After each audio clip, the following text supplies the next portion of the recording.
Hello everyone, welcome to IQ world. दोस्तों, आज का यह वीडियो लाखों छात्रों के लिए वरदान साबित होने वाला है। दोस्तों, इस वीडियो में मैं आप लोगों के लिए लुसेंट को पढ़ने का ऐसा वैज्ञानिक तरीका बताने वाला हूं जिससे आपको लुसेंट पढ़ने में बोरिंग फील नहीं होगी, लुसेंट पढ़ने में आपको नींद नहीं आएगी, लुसेंट पढ़ने में आपको जल्दी जल्दी याद होता जाएगा। तो दोस्तों, अगर आपको भी लुसेंट पढ़ने में नींद आती है, लुसेंट का नाम सोचते ही आपको नींद आने लगती है, बोरिंग फील होने लगता है, याद नहीं होती है, तो आज का वीडियो आप लोग पूरा जरूर देखिएगा। ये वीडियो देखने के बाद आपको एक पढ़ने का वैज्ञानिक तरीका मालूम होगा। उस वैज्ञानिक तरीके से अगर आप इस बुक को पढ़ते हैं तो आपको बहुत ज्यादा ही लाभ मिलेगा। दोस्तों, इस बुक को क्यों पढ़ना चाहिए, यह इतना इम्पोर्टेंट क्यों है, इसका आप आइडिया ऐसे लगा सकते हैं। अगर आप किसी भी जो जनरल कंपटीशन का तैयार करता है उसके स्टूडेंट के रूम में जाएंगे तो आप वहां पर लुसेंट सामान्य ज्ञान की बुक जरूर देखेंगे।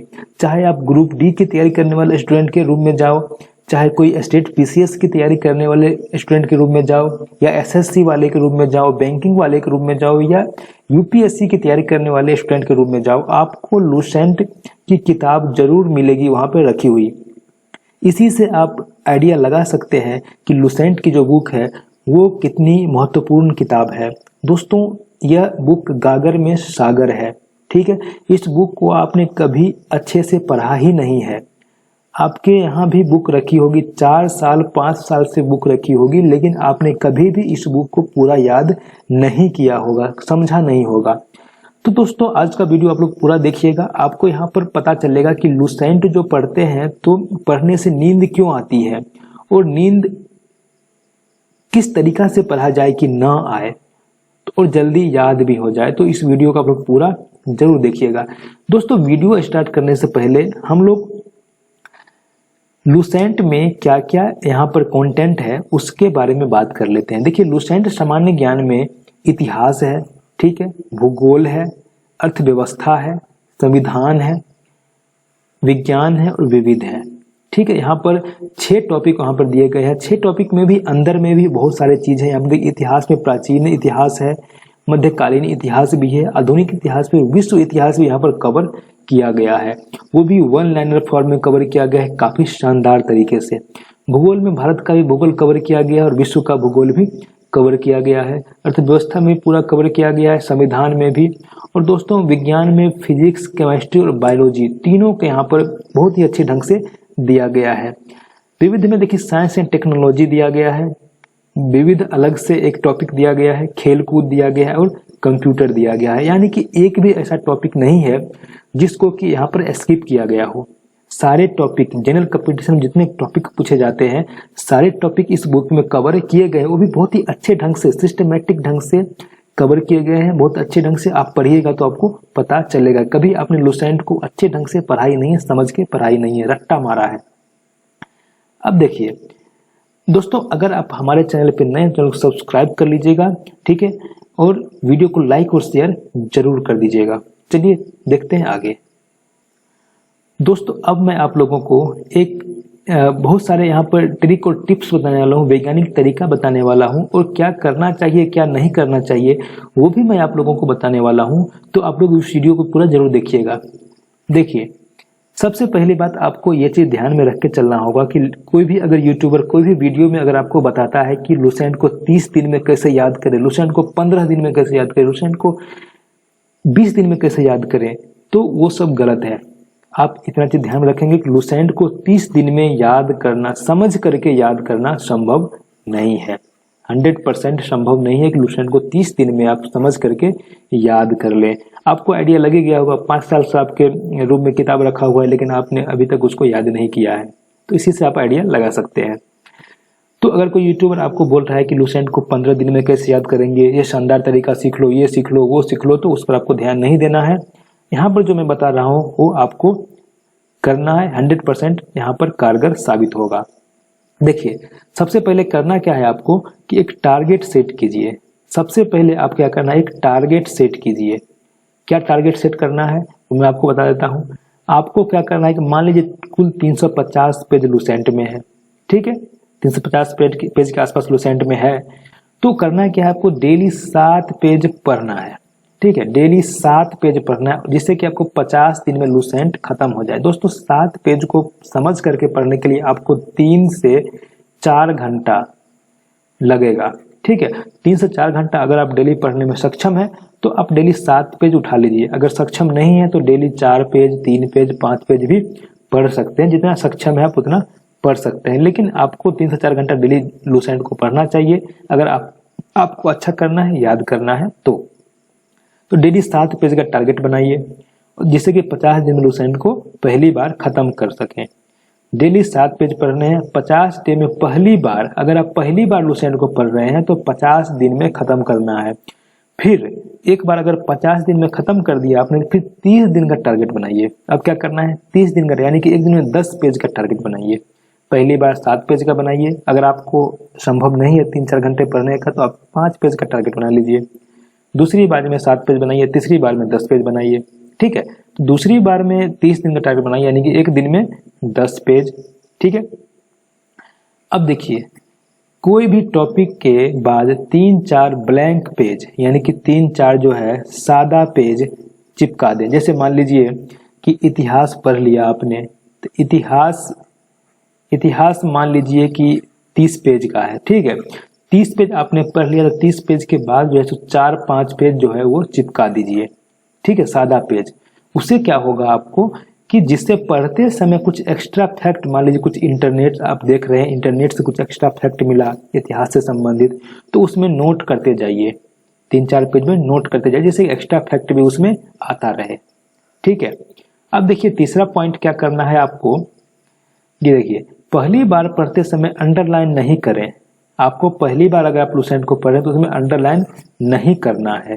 जब तीसरी बार पढ़ेंगे तो फिर अंडरलाइन करना है।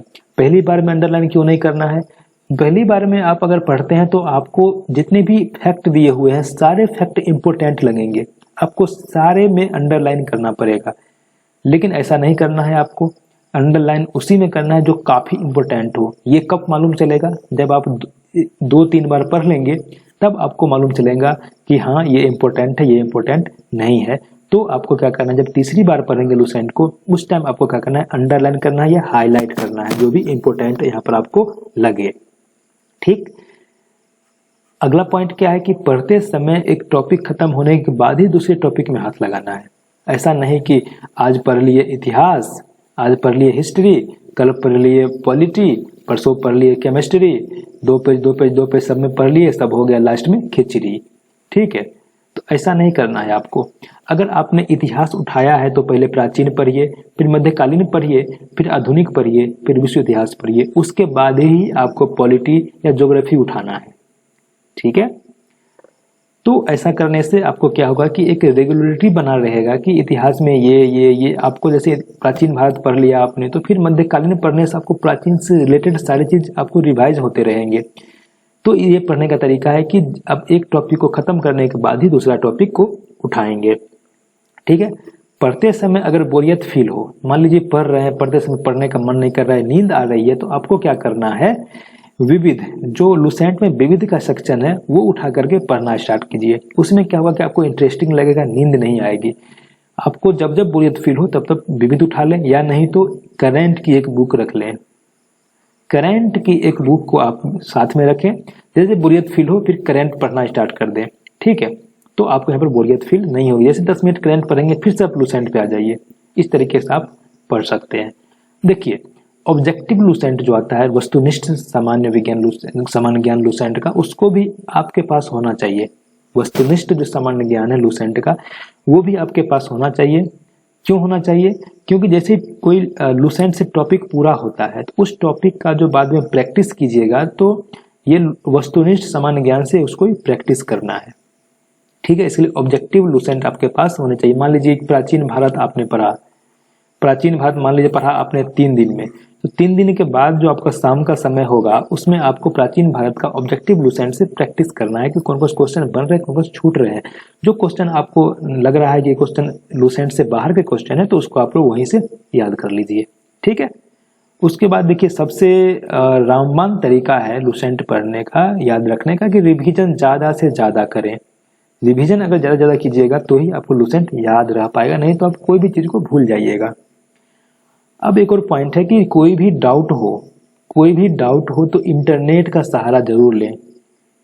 बहुत सारे आपको कहेंगे कि इंटरनेट नहीं लेना है सहारा, इंटरनेट से आप खो जाते हैं। देखिए इंटरनेट का सहारा आप जरूर लीजिए, कोई भी डाउट हो, इंटरनेट महासागर है नॉलेज का, उसमें आप लोग जरूर सहारा लें इंटरनेट का। यहाँ पर इंटरनेट का सहारा लेकर लोग यूपीएससी क्वालिफाई कर लेता है। आप तो यहाँ पर रेलवे एसएससी की तैयारी कर रहे हैं, तो लुसेंट अगर आपको डाउट कुछ भी होता है तो इंटरनेट का सहारा लीजिए। और एक चीज़ और ध्यान देना है यहाँ पर कि इंटरनेट का सहारा ले रहे हैं तो ऐसा ना हो कि आप फ़ोन खोले तो फ़ोन में ही खो जाए, ये आपको ध्यान देना है, ठीक है।